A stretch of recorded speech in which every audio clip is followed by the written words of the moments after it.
Good morning, my name is Archie Chasson. I'm the parish president here in Lafourche.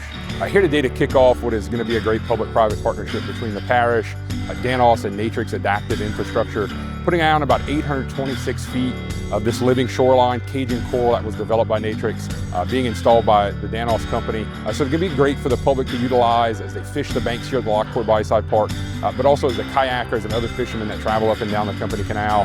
The Lockport Bayside Park holds a special place for a lot of people in the community. I have a 5-year-old daughter and she plays at this park very often, so protecting it was an asset for us.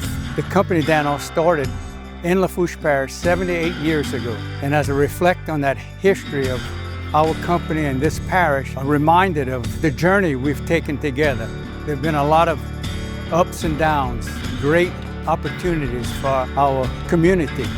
So today, we're rebuilding some land that's been lost to coastal erosion, and we're also providing some habitat for the fisheries that exist in this community.